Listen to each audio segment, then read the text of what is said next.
سر کو دونوں ہاتھوں میں چھپائے میں ان لڑکوں کی ٹھوکروں سے لطف اندوز ہونے لگا۔ یہ شاید خود اذیتی کی ہی کوئی قسم تھی۔ ماضی سے فرار نے آخر خراج تو وصول کرنا ہی تھا۔ دور کہیں سے پولیس پیٹرولنگ کار کے ہوٹر کی آواز سنائی دی تو وہ مجھے چھوڑ کر تیزی سے اپنی گاڑی میں جا گھسے۔ اگلے ہی پل گاڑی کے ٹائر چرچرائے تو بے ہنگم میوزک تیزی سے دور ہوتا ہوا معدوم ہو گیا۔ میں فرش سے اٹھ کھڑا ہوا۔ سکے میرے ارد گرد بکھرے ہوئے تھے۔ ہفتہ وار تنخواہ ملنے میں ابھی 2 دن تھے۔ میں نے کچھ پیسے اینڈی کو ادھار دے دیے تھے ورنہ وہ آج چھن جاتے۔ میں نے سکے سمیٹ کر جیب میں ڈال لیے۔ فی الحال وہی میرا کل اثاثہ تھے۔ پسلیوں اور کندھوں کے آس پاس ٹیسیں اٹھ رہی تھیں مگر ان کی مجھے پرواہ نہیں تھی۔ البتہ یہ دیکھ کر مجھے ملال ہوا کہ میرے اوور کوٹ کی آستین فرش کے آئل سے آلودہ ہو گئی تھی۔ میں نے اپنی راہ لی۔ شکر ہے میرا اندازہ درست نکلا تھا۔ تھوڑی ہی دیر میں اینڈی کے پاس بیٹھا کافی کے سپ لیتے ہوئے اس کے ماضی کے قصے سن رہا تھا۔ درمیان میں کبھی مارتھا بھی شرارتی سی مسکراہٹ کے ساتھ ٹانگ اڑا دیتی تھی۔ تم بھول رہے ہو، پچھلی دفعہ تم نے یہ واقعہ تو کسی اور طرح سے سنایا تھا۔ جواب میں اینڈی اسے گھور کر رہ جاتا۔ میں اور مارتھا ایک دوسرے کی طرف دیکھ کر مسکرا دیتے۔ اگلی شام میں اپنی ڈیوٹی سے واپس لوٹا تو اپارٹمنٹ کا دروازہ کھولتے ہوئے میری چھٹی حس نے چوکنا رہنے کا سگنل دیا۔ میں اندر داخل ہوا تو یوں محسوس ہوا جیسے وہاں پہلے سے کوئی موجود ہو۔ میں نے داخلی دروازے کے پاس ہی الیکٹرک بورڈ پر ہاتھ مار کر لائٹ آن کر دی۔ منظر ششدر کر دینے والا تھا مگر میں اس کے لیے ذہنی طور سے تیار تھا۔ اس کے باوجود اپارٹمنٹ کی اکلوتی کرسی پر براجمان شخصیت کو دیکھ کر مجھے جھٹکا سا لگا تھا۔ بانس کی طرح دبلا، لمبا اور استقوانی چہرے والا کرنل سیم میرے روبرو تھا۔ اس نام نہاد کرنل کا تعلق بدنام زمانہ بلیک واٹر سے تھا۔ کرنل سیم کا اوور کوٹ کرسی کی پشت سے جھول رہا تھا۔ اس کے عقب میں پھنسے ہوئے منی اسکرٹ اور بلاؤز میں ملبوس ریڈ بالوں میں ایک قیامت کھڑی تھی جس کے جسم پر متعدد جگہوں پر انواع و اقسام کے ہتھیار سجے ہوئے تھے۔ اس کا اوور کوٹ میرے بیڈ پر پڑا ہوا تھا۔ یہ قیامت صرف دیکھنے میں ہی قیامت نہیں تھی بلکہ پل بھر میں قیامت ڈھا بھی سکتی تھی۔ یہ کرنل سیم کی سیکرٹری داشتہ سب کچھ تھی۔ اس کا نام مونیکا تھا اور اسے کلنگ مشین بھی کہا جاتا تھا۔ میرا ماضی آخرکار مجھ تک آ ہی پہنچا تھا مگر میری بلیک واٹر سے کبھی مخالفت نہیں رہی تھی۔ اس لیے کرنل سیم اور مونیکا کی یہاں موجودگی میرے لیے حیرت کا باعث تھی۔ کرنل سیم کی وجود کے برعکس بھاری آواز بلند ہوئی۔ پہاڑی تیندوے کو 2 سال بعد بھی چوکس اور فٹ دیکھ کر مجھے خوشی ہو رہی ہے۔ میں نے کہا مگر تمہارا منحوس تھوبڑا دیکھ کر بالکل خوشی نہیں ہوئی، کیوں آئے ہو یہاں؟ کرنل سیم کے پتلے اور خشک ہونٹ مسکراہٹ کے انداز میں کھنچ گئے مگر سبز آنکھوں کی سختی بڑھ گئی۔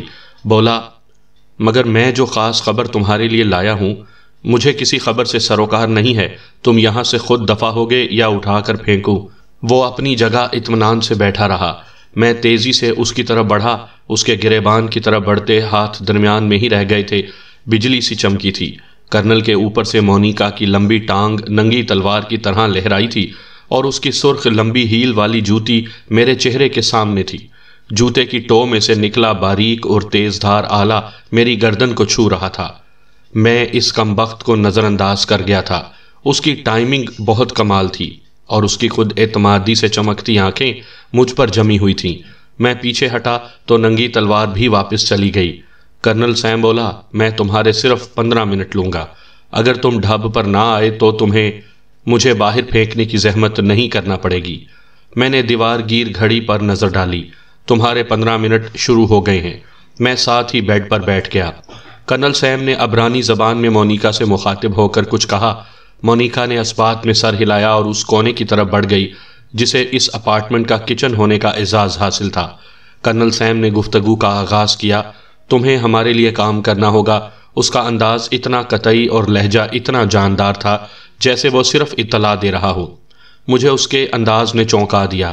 تم وقت ضائع کر رہے ہو۔ میں ماضی کو بہت پیچھے چھوڑ آیا ہوں اور ایک نئی زندگی کا آغاز کر چکا ہوں۔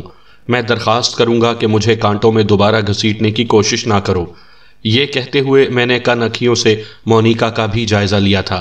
وہ کافی بنانے میں مصروف تھی۔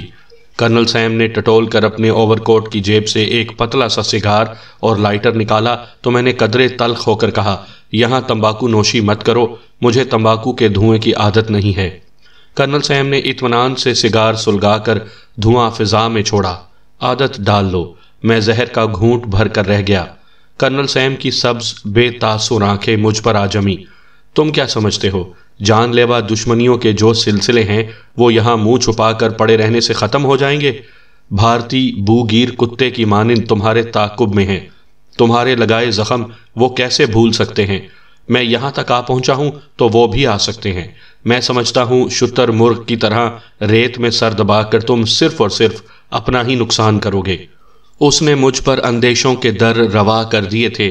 اپنے طور پر میں نے نئی شناخت حاصل کر لی تھی اور یہ سب بے حد رازداری سے ہوا تھا۔ کرنل سیم کا مضبوط تر لہجہ یاد آیا تو ایک اور جان لیوا اندیشے نے یلغار کر دی۔ یہ کمبخت مجھ تک پہنچ سکتا تھا تو نازو کی فیملی تک پہنچنا اس کے لیے کون سا مشکل تھا؟ مجھے اپنی گردن پر پسینہ سا رینگتا محسوس ہوا۔ کرنل کی سبز آنکھیں گویا میرے سر کو چھید رہی تھیں۔ ایسا لگتا تھا جیسے وہ میرے خیالات پڑھنے کی کوشش کر رہا ہو۔ اس کی گمبھیر آواز ابھری، اگر یہ سوچ کر تمہیں پسینہ آ رہا ہے کہ تمہاری گرل فرینڈ کی فیملی تک بھی میں پہنچ سکتا ہوں تو… اس کے ڈرامائی وقفے نے میری جان نکال دی۔ دھواں چھوڑ کر اس نے دوبارہ نگاہیں مجھ پر جمائیں۔ یقیناً میری کیفیت سے وہ لطف اندوز ہو رہا تھا۔ ماضی میں ہم مقابل تو نہیں رہے تھے مگر ایک دوسرے کو جانتے بخوبی تھے۔ اس نے ادھورا فکرہ مکمل کیا۔ تمہارا اندیشہ بالکل درست ہے۔ اسپین میں مسٹر شاہ نواز کی فیملی میرے لیے جیسے ہتھیلی پر رکھی ہے، جب چاہوں مٹھی میں سمیٹ لوں۔ مجھے لگا جیسے میرے وجود کی گہرائیوں میں کوئی دھماکہ ہوا ہے۔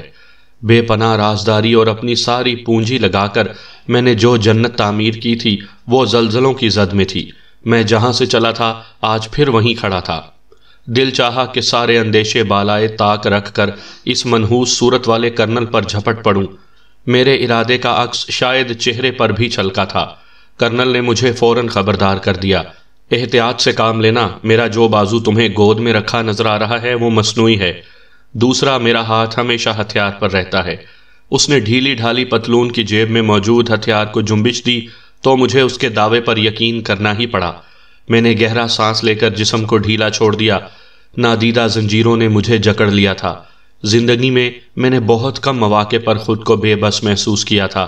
یہ بھی ایسا ہی ایک موقع تھا۔ رشتوں کی زنجیر نے مجھے باندھ لیا تھا۔ نازو دنیا میں نہیں رہی تھی مگر اس کی فیملی تو تھی اور میرے لیے وہ چند نفوس دنیا کی ہر چیز سے برتر تھے۔ کیا چاہتے ہو تم؟ میرے ذہن سے کراہ سے مشابہ آواز سی نکلی۔ کرنل کے چہرے پر فتح مندی نمایاں ہو گئی۔ اس دوران مونیکا کافی کے بھاپ اڑاتے 3 کپ لے آئی تھی۔ کرنل نے سگار بجھا کر کافی کا کپ تھام لیا۔ ایک کپ مجھے پکڑا کر اپنا کپ لیے وہ دوبارہ سے کرنل کے عقب میں ایستادہ ہو گئی۔ کرنل بولا، بس ایک چھوٹا سا کام، اس کے بعد میں جتنی خاموشی سے آیا ہوں اتنی خاموشی سے نکل جاؤں گا۔ تمہیں منہ مانگا معاوضہ بھی ملے گا اور تمہاری گرل فرینڈ کی فیملی کا کیس جو عدالت میں اٹکا ہوا ہے اس کا فیصلہ بھی ان کے حق میں آ جائے گا۔ اس طرح انہیں اسپین میں مستقل سکونت کے حقوق حاصل ہو جائیں گے۔ اس نوازش کی ضرورت نہیں ہے، میرے لہجے میں تلخی عود کر آئی تھی۔ اگر میں تمہیں چھوٹے سے کام سے انکار کر دوں تو… میری اور کرنل کی نگاہیں ملی تھیں۔ ہمارے درمیان میرے گمبھیر سوال کی گونج تھی۔ کرنل کی سبز پتھر نگاہوں کی تاب لانا عام انسانوں کے بس کی بات نہیں تھی۔ میں کوئی عام انسان تھا بھی نہیں۔ صدیوں کا بوجھ لیے یہ تلخ تر لمحات بیت گئے۔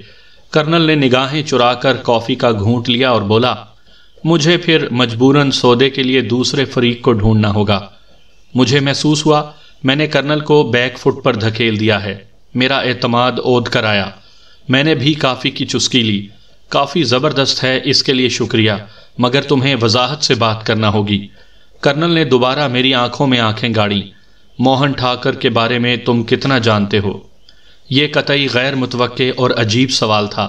موہن ٹھاکر وہ نام تھا جو میرے سینے میں زہر آلود خنجر کی مانند گڑا ہوا تھا۔ وہ پلید شخص میری نازوں کا قاتل تھا۔ اس کے خون کی پیاس مجھے مہینوں تک بگولے کی طرح اڑائے پھرتی رہی تھی۔ ان چند ماہ میں مجھے یاد نہیں کہ میں نے ڈھنگ سے کچھ کھایا پیا ہو یا نیند لی ہو۔ اس کے خون سے اپنی پیاس بجھانے کے بعد ہی میں نے ماضی سے منہ موڑ لیا تھا۔ اس دوران میرے کچھ مہربان تمام تر تیاریاں مکمل کر چکے تھے۔ انتقام کی یہ آگ ٹھنڈی ہوتے ہی میں نے انڈیا سے نیپال کا رخ کیا تھا، جہاں سے میں نے ترکی اور پھر کوپن ہیگن کے لیے اڑان اڑی تھی۔ نازو کی فیملی اس سے پہلے ہی ایران، ترکی اور یونان کے راستے اسپین منتقل ہو چکی تھی۔ میں نے نقش پا عقب میں نہ چھوڑنے کے لیے بے انتہا محنت کی تھی، مگر کرنل سیم کی یہاں موجودگی نے ثابت کر دیا تھا کہ میری ساری محنت رائے گاں گئی تھی۔ میں نے کہا، کرنل، میں پہیلیوں میں بات کرنے اور سننے کا عادی نہیں ہوں، ڈھنگ کی کوئی بات ہے تو وہ کرو۔ اپنا یہ انداز اور لہجہ بہت دنوں بعد مجھے خود بھی سننے کو ملا تھا۔ کرنل بولا، اچھی بات کی ہے تم نے۔ کافی کا بے آواز گھونٹ لے کر کرنل نے دھماکہ کیا۔ جسے موہن ٹھاکر جان کر تم نے زندہ جلا دیا تھا، وہ موہن ٹھاکر نہیں بلکہ اس کا جڑواں بھائی ونود ٹھاکر تھا، جو قدرے ذہنی طور پر پسماندہ تھا۔ سرخ آندھی کا تیز تر جھونکا تھا جو ہر اندیشے کو اڑا کر مجھے کرنل تک لے گیا۔ برق کی مانند لہراتی ننگی تلوار کو میں نے اس سے زیادہ برق رفتاری سے مات دی۔ نیچے جھکتے ہوئے میں نے مونیکا کی پنڈلی پر ہاتھ مارا، وہ لہرا کر ان بیلنس ہوئی۔ کرنل کا مصنوعی بازو لٹکا ہی رہ گیا۔ چھوٹا مگر مہلک C-90 میرے سینے سے آ لگا تھا، مگر ہیجانی کیفیت میں مجھے ہوش کہاں تھا۔ میں نے کرنل کو گریبان سے پکڑ کر جھنجھوڑ ڈالا۔ یہ کیا بکواس کر رہے ہو؟ بولو، یہ جھوٹ ہے۔ مونیکا سنبھالا لے کر مجھ پر جنگلی بلی کی مانند جھپٹی تھی۔ کرنل نے چیخ کر اسے منع کیا اور خود بھی گولی چلانے سے باز رہا۔ مونیکا جھٹکا سا لے کر رہ گئی تھی۔ اس کی آنکھوں میں میرے لیے تیش تھا۔ کمرے میں ہر طرف کافی بکھر گئی تھی۔ کرنل کی سرد آواز نے میری سماعت میں زہر گھولا۔ میں نے جو کہا ہے وہی سچ ہے۔ میں بہت کم ہی کسی کو معاف کر پاتا ہوں۔ گریبان چھوڑ دو اور آرام سے بیٹھ جاؤ، نہیں تو سینے میں چھید ہو جائے گا۔ میں جس طرح کی زندگی گزار چکا تھا، اس کے سبب انسانی رویے اور لہجوں کو پرکھنا میرے لیے آسان ہو گیا تھا۔ وہ کمبخت جو کہہ رہا تھا اس پر عمل کرنے کا بھرپور ارادہ رکھتا تھا۔ میرے ہاتھوں کی گرفت خود بخود ڈھیلی پڑ گئی۔ کافی کا کپ کرنل کے قدموں میں پڑا تھا اور کچھ کافی اس کے کپڑوں پر بھی گری تھی۔ میں نے بستر پر بیٹھ کر اپنے سر کو تھام لیا۔ کرنل کے الفاظ باز گشت بن کر میرے دماغ میں گونج رہے تھے، ساتھ ہی ایک منظر اپنی پوری جزیات کے ساتھ ذہن کی اسکرین پر نمایاں ہو گیا۔ وہ قدیمی لکڑی کی ایک 2 منزلہ عمارت تھی جسے میں نے چاروں طرف سے پٹرول بھرے شاپروں سے بھگو کر آگ لگا دی تھی۔ عمارت پل بھر میں ہی آگ کے بھڑکتے ہوئے الاؤ میں بدل گئی تھی۔ میری بھرپور معلومات کے مطابق اس عمارت میں 3 افراد موجود تھے، ایک موہن ٹھاکر اور اس کے 2 ساتھی تو نچلی منزل پر ہی بھسم ہو گئے تھے۔ موہن نے دوسری منزل کی ایک کھڑکی سے باہر چھلانگ لگا دی تھی۔ اس کے کپڑوں نے آگ پکڑ لی تھی۔ اس کی جلتی کھال کی سڑان میرے رگو پے میں ابھی تک توانائی بن کر موجود تھی۔ اس کی درد میں ڈوبی چیخیں ابھی بھی سماعت میں رس گھول رہی تھیں۔ اس کا تڑپنا سینے میں لگی آگ پر جیسے پانی کے چھینٹوں جیسا تھا۔ میں اس کے استقبال کے لیے پہلے سے تیار تھا۔ میں نے پٹرول سے بھرا ہوا شاپر اس کے جلتے ہوئے جسم پر اچھال دیا۔ اس پل میں نے جلتی پر تیل کی عملی تشریح دیکھی تھی۔ وہ آگ کے گولے میں بدل گیا تھا۔ وہ پہاڑی علاقہ تھا۔ اذیت ناک موت کی شدت سے وہ بھاگا تو ایک 12 فٹ گہری کھائی میں جا گرا۔ بھارت کے طول و عرض میں آسیب کی طرح چکرانے والا، اپنے حریفوں کے لیے دہشت کی علامت، موہن ٹھاکر آج ایک کھائی میں پڑا اپنی آخری سانسیں لے چکا تھا۔ اس کے جلے ہوئے گوشت کی سڑاند چاروں طرف پھیلی ہوئی تھی۔ وہ میری نازوں کا قاتل تھا، اور یہ کوئی عام قاتل نہیں تھا۔ 2 طرفہ لڑائی میں نازوں کے ہاتھوں موہن کی ایک رکھیل ماری گئی تھی۔ اس جرم کی پاداش میں اس ظالم نے نازوں کو تانبے کی ایک بڑی دیگ میں بند کر کے اس کے نیچے آگ بھڑکا دی تھی۔ زمانہ قدیم میں ظالم و جابر حکمرانوں کی جانب سے اس طرح کی اذیت ناک سزا ریاست کے مجرموں کو دی جاتی تھی۔ یہ اذیت پسندی زمانہ جدید کے ایک فرعون میں بھی موجود تھی۔ اس واقعے کا ایک اور دردناک پہلو بھی تھا۔ یہ سارا روح فرسا عمل میرے سامنے ہی انجام پایا تھا۔ میں ایک فولادی پنجرے میں قید تھا۔ میں نے پنجرے کے ساتھ اپنا سر ٹکرا کر خود کو لہو لہان کر لیا تھا۔ آنکھیں بند کر لی تھیں، کانوں میں انگلیاں ٹھونس لی تھیں، مگر حصے شامہ کو کیسے قابو کرتا؟ نازوں کا کومل بدن اس دیگ میں جل رہا تھا۔ دیکھتے ہی دیکھتے میری متاع زندگی راکھ میں بدل گئی تھی۔ میں کچھ بھی نہیں کر پایا تھا۔ یہی مناظر ہی تو تھے جو مجھے سونے نہیں دیتے تھے۔ سو بھی جاتا تھا تو نگاہوں کے سامنے آ جاتے تھے۔ موہن کو زندہ جلانے کے بعد جن زخموں پر کھرنڈ کی معمولی تہ آ گئی تھی انہیں کرنل سیم نے آ کر اکھاڑ دیا تھا۔ اس خیال نے مجھے حوصلہ دیا کہ کرنل اپنے مقصد کی خاطر جھوٹ بول رہا ہے۔ موہن سے میری دشمنی کم و بیش 8 سال پرانی تھی۔ میں نے کسی موقع پر نہ ہی اس کے جڑواں بھائی کو دیکھا تھا اور نہ ہی اس کے بارے میں سنا تھا۔ میں نے خود کو سنبھالتے ہوئے کہا، تم جھوٹ بول رہے ہو کرنل، تمہاری بات پر اعتبار کرنے کی میرے پاس کوئی وجہ نہیں ہے۔ موہن کو درمیان میں سے نکال کر بات کرو۔ کرنل نے ٹھوس انداز میں کہا، موہن کو درمیان سے نکالا نہیں جا سکتا۔ آخری اطلاعات تک وہ بھی تمہیں ایسے ہی ڈھونڈتا پھر رہا تھا جیسے کچھ عرصہ پہلے تک تم اسے ڈھونڈتے پھر رہے تھے۔ تمہاری تلاش میں موہن افغانستان میں وادی موت تک بھی جا پہنچا تھا اور آخری دفعہ اسے وہیں دیکھا گیا ہے۔ میں نے دوبارہ سر تھام لیا۔ مجھے کچھ سمجھ نہیں آ رہا کہ تم کیا کہہ رہے ہو اور کیا چاہتے ہو۔ کرنل ہونٹ بھینچے چند لمحے میری طرف دیکھتا رہا، پھر بولا، میں ایک اور طرح سے بتاتا ہوں، امید ہے تمہیں سمجھ میں آ جائے گی۔ میں نے دھیرے سے اس بات میں سر ہلایا۔ کرنل گویا ہوا، ہمیں ایک تبتی لڑکی کی تلاش ہے۔ کچھ عرصہ پہلے تک وہ وادی موت کی جیل میں تھی۔ ہم چاہتے ہیں تم وادی موت سے اس لڑکی کو نکال کر لے آؤ۔ میں نے کہا، یہ کون سا تمہارے لیے مشکل کام تھا کہ تم میرے پاس بھاگ پڑے؟ امریکن فورسز اور تمہاری تنظیم ایک ہی سکے کے تو دو رخ ہیں۔ بلیک ہاکس سے نصف درجن اسپیشل فورس والے اترتے اور چند ہی منٹوں میں لڑکی کو جیل سے نکال لاتے۔ کرنل دھیرے سے مسکرایا۔ انخلا کے آخری دنوں میں ٹھیک اسی طرح سے ہم نے کوشش کی تھی مگر کامیاب نہیں ہوئے، بلکہ اس کارروائی کے سبب کچھ لوگوں کو جیل سے بھاگنے کا موقع بھی مل گیا۔ وہ لڑکی بھی انہی لوگوں میں شامل تھی اور اسے ساتھ بھگانے والا اور کوئی نہیں موہن تھا۔ سیکیورٹی کیمرے کی کچھ فوٹیج ہیں، تم وہ دیکھ لو۔ یہ سنتے ہی مونیکا دیوار میں نصب LCD کی طرف بڑھ گئی۔ میرا وجود زلزلوں کی زد میں تھا۔ کرنل کے لہجے کا اعتماد پکار پکار کر کسی انہونی شے کا اشارہ دے رہا تھا۔ مونیکا نے USB جوائنٹ کر کے ریموٹ سنبھال لیا۔ بٹنوں کے ساتھ اس نے چھیڑ چھاڑ کی تو LCD پر ایک منظر نمایاں ہو گیا۔ ایک پتھریلی راہداری کا منظر تھا جس کے ایک طرف متعدد لاک اپ نظر آ رہے تھے، پھر اس منظر میں ملیشیا جیسی سیاہ وردی میں ملبوس کچھ مسلح اہلکار نظر آئے۔ وہ سیدھی فائرنگ کر رہے تھے، آواز بند تھی، پھر جیسے بجلی سی چمکی تھی۔ ایک ستون کے عقب سے میں نے ایک ہیولے کو ہوا میں اڑتے دیکھا۔ یہ ہیولا ایک لڑکی کا تھا جس کے جسمانی خد و خال ایک لمحے کو نمایاں ہوئے تھے۔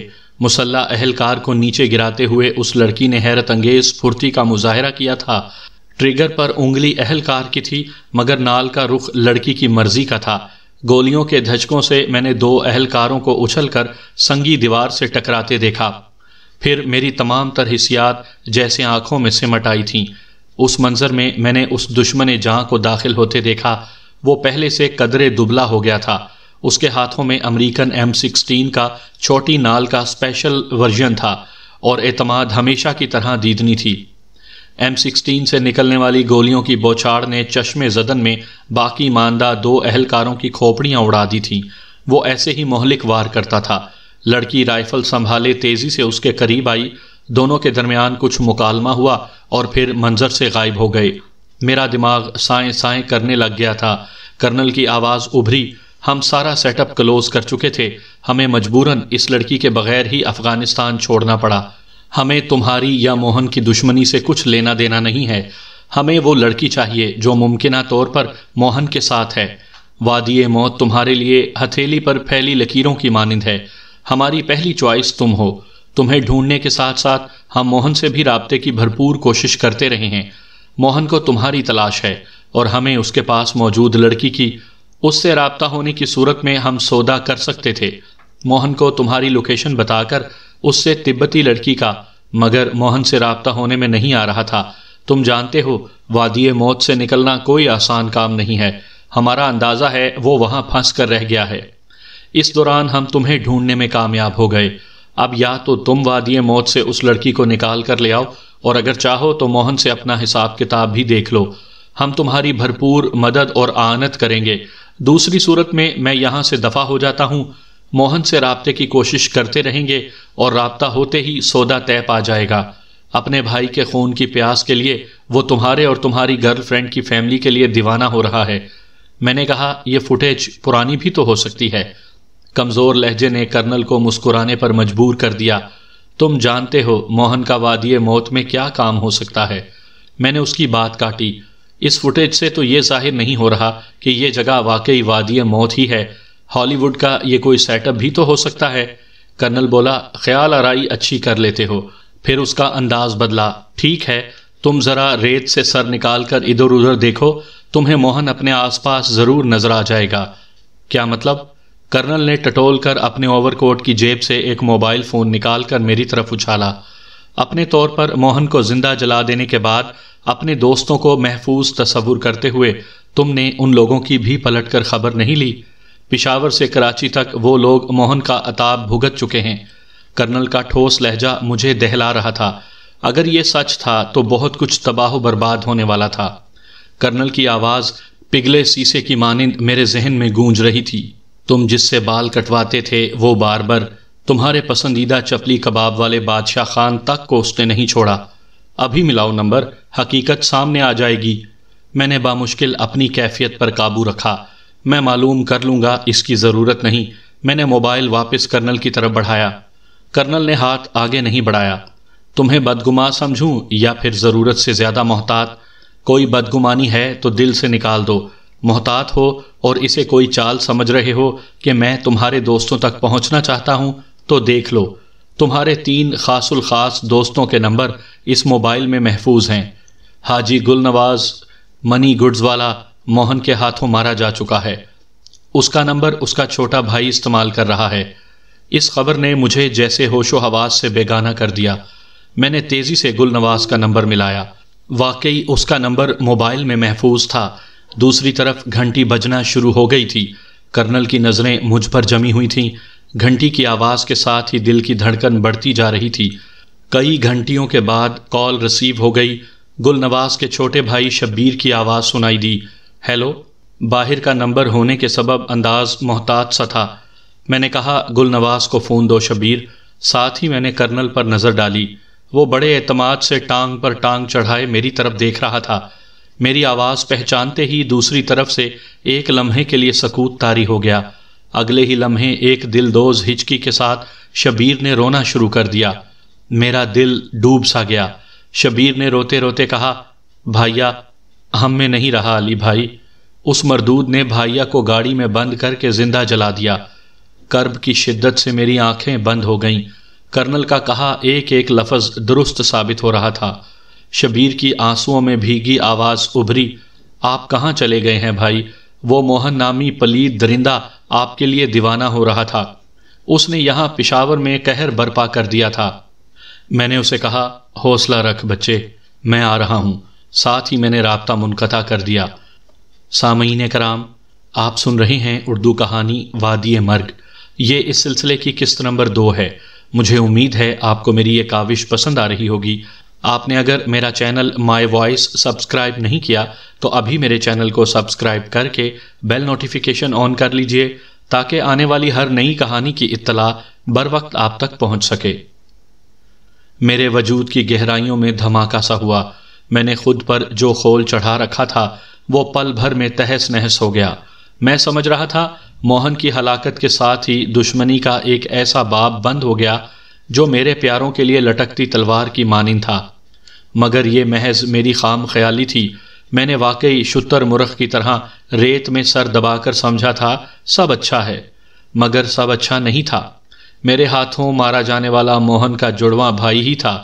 موہن جیسا عیار ترین شخص یقیناً قدرے پسماندہ ذہن کے بھائی کو اپنے ڈپلیکیٹ کے طور پر استعمال کرتا تھا اور خود بہت سے خطرات سے محفوظ رہتا تھا۔ ماجد خان اور حیدر لاہوری کس حال میں ہیں؟ کرنل نے میرے بدلے انداز کو فوراً محسوس کر لیا تھا۔ یہ بدلی کیفیت اس کے لیے سازگار تھی۔ بولا، ماجد خان کے جسم کے متعدد ہڈیاں موہن نے توڑ دی ہیں۔ تمہارا پتہ ٹھکانہ اگلوانے کے لیے اس کی دونوں ٹانگیں بھی موہن نے جلا دی ہیں۔ وہ سخت سیکیورٹی میں ایبٹ آباد کے ایک ہسپتال میں پڑا ہے۔ حیدر لاہوری البتہ اس کے ہاتھ نہیں آیا، وہ منظر سے پوری طرح غائب ہے۔ خون میری رگوں میں لاوے میں تبدیل ہو گیا تھا۔ میرا پورا وجود ایک ایسے صحرا میں تبدیل ہو گیا جسے صرف اور صرف موہن کے خون کی پیاس بجھا سکتی تھی۔ میں نے کہا، اس تبتی لڑکی کے ساتھ تمہارا کیا معاملہ ہے؟ مجھے اپنی ڈھب پر دیکھ کر کرنل کی آنکھوں میں کامیابی نشہ بن کر نمایاں ہو گئی۔ وہ بولا، لمبی کہانی ہے، تم اس چکر میں نہ پڑو تو ہی اچھا ہے، ہمیں بس وہ لڑکی چاہیے۔ ٹھیک ہے، تمہیں وہ لڑکی مل جائے گی۔ کرنل کا چہرہ کھل اٹھا۔ پہاڑی تیندوے کو نیند سے بیدار ہوتا دیکھ کر مجھے خوشی ہو رہی ہے۔ میں علی یار خان، جسے دوست دشمن سبھی پہاڑی تیندوے سے تشبیہ دیتے تھے، دوبارہ سے اپنے ماضی کی طرف لوٹنے پر مجبور ہو گیا تھا۔ وادی شولازی المعروف وادی موت کوہ سلیمان کی انتہائی بلندیوں پر واقع تھی۔ روس اور افغانستان کو ملانے والی شالانگ یا سالانگ سرنگ جو روس نے تعمیر کی تھی، اس سرنگ سے اوپر وادی موت تھی، اور یہ سارا علاقہ ہر طرف برف سے ڈھکا رہتا تھا اور راستے بہت دشوار گزار تھے۔ وادی موت تک سفر کرنا موت کو دعوت دینے کے مترادف تھا۔ یہ وادی ایک روسی جنرل شولازی نے دریافت کی تھی۔ روسی فوج کے انخلاء کے وقت جنرل شولازی نے اپنے قریبی ساتھیوں کے ساتھ اس وادی کو بڑی خاموشی سے اپنا مسکن بنا لیا تھا۔ اس کے ساتھ سینکڑوں کی تعداد میں عام فوجی بھی تھے، جن میں درجنوں خواتین اہلکار بھی تھیں۔ ٹرانسپورٹ ہیلی کاپٹروں کی مدد سے بھاری ہتھیار اور دیگر ساز و سامان بھی یہاں پہنچ گیا۔ یہاں جنرل شولازی نے اپنی حکومت قائم کر لی اور اس وادی کا حکمران بن بیٹھا۔ روس جو اس وقت سوویت یونین کہلاتا تھا، افغان جنگ اسے دیمک کی مانند چاٹ چکی تھی، اس کا شیرازہ بکھر رہا تھا۔ اسی سبب جنرل شولازی کا یہ اقدام جو بغاوت کے مترادف تھا، اس کا سد باب نہ کیا جا سکا اور سوویت یونین متعدد ریاستوں میں تقسیم ہو گیا۔ جنرل شولازی کے سر پر لٹکنے والی تلوار ٹوٹ گئی۔ یہ بات بعد میں کھلی کہ جنرل شولازی اور اس کے قریبی ساتھیوں کو مواخذے کا خوف تھا۔ کمزور پڑتے مرکز کے سبب جنرل اور اس کے ٹولے نے من مانی کے ساتھ ساتھ لوٹ مار کا بازار گرم کر دیا تھا۔ بے پناہ دولت جو زیادہ تر سونے کی اینٹوں اور نوادرات کی شکل میں تھی، وادی موت منتقل ہو گئی تھی۔ افغانستان خانہ جنگی کا شکار ہو گیا، سوویت یونین بکھر گیا تھا۔ ارد گرد کے حالات جنرل شولازی کے لیے خوب موافق تھے۔ وادی موت باقاعدہ ایک خود مختار ریاست کی شکل اختیار کرتی چلی گئی۔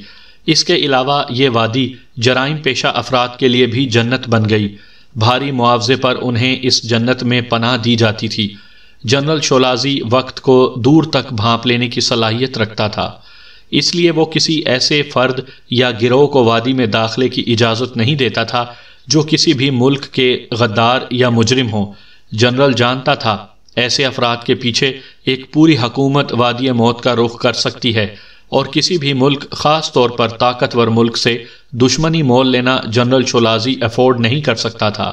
اس لیے وادی موت کے دروازے صرف عام جرائم پیشہ افراد کے لیے ہی کھلتے تھے۔ پناہ کے خواہش مند افراد کو تحقیقات ہونے تک جیل وغیرہ میں بند کر دیا جاتا تھا، اور بعد ازاں وہ کسی ملک دشمنی وغیرہ کے کیس میں مطلوب ہوتا تھا تو اسے حکومت کے حوالے کر دیا جاتا تھا۔ اسی سبب ایسے افراد خود بھی اس طرف آنے سے کتراتے تھے۔ جنرل شولازی کی موت کے بعد اس کے چھوٹے بھائی اور بعد میں چھوٹے بھائی کے بیٹے ولادی میر نے وادی موت کی حکمرانی سنبھال لی تھی۔ اس وادی کا موجودہ حکمران ولادی میر ہی تھا۔ وادی موت نے ترقی کی کئی منزلیں طے کر لی تھیں۔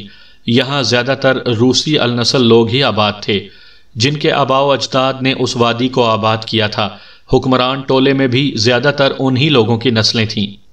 وادی موت افغانستان میں ہی ایک چھوٹی سی مکمل خود مختار اور آزاد ریاست تھی جو بالکل الگ تھلگ اور دشوار گزار پہاڑوں میں گھری ہوئی تھی۔ یہاں کے باسیوں نے وادی سے نکل کر کبھی کسی کے خلاف کوئی کارروائی نہیں کی تھی، جس کے سبب وہ خود بھی ایسے کسی خطرے سے محفوظ تھے۔ ویسے بھی وادی کے مکینوں کو زبردست جغرافیائی بالادستی حاصل تھی۔ ان پر زمینی دستوں کی مدد سے حملہ کرنا بے حد مہنگا اور مشکل ترین امر تھا۔ یہاں صرف فضا سے ہی حملہ ہو سکتا تھا، جس کا وادی موت کے پاس بہترین حل تھا۔ وادی کی مختصر فوج بہترین ہتھیاروں سے مسلح تھی، جن میں زمین سے فضا میں مار کرنے والے جدید میزائل بھی تھے۔ زیادہ تر ہتھیار روسی تھے۔ کچھ وادی کے اپنے سائنسدانوں کی کاوشیں بھی تھیں۔ چھوٹی طاقتوں کے لیے یہ وادی ناقابل تسخیر تھی، بڑی طاقتوں کو اسے تسخیر کرنے کی ضرورت نہیں تھی۔ کوئی بھی بلا وجہ اپنی توانائیاں ضائع نہیں کرنا چاہتا تھا۔ یہی وجہ تھی جس کے باعث افغانستان میں امریکیوں نے اپنی موجودگی کے دوران کوئی خاص توجہ نہیں دی تھی۔ پاکستان کی سرزمین جب مجھ پر تنگ ہونے لگی تھی تو میں نے بھی وادی موت کا رخ کیا تھا۔ میں یہاں 1 سال سے زیادہ مقیم رہا تھا۔ یہاں گزارے ہنگامہ خیز شب و روز میری بند آنکھوں کے سامنے کسی فلم کی مانند چل رہے تھے۔ میں 20,000 فٹ سے زائد بلندی پر پرواز کرنے والے امریکن C-130 میں محو پرواز تھا۔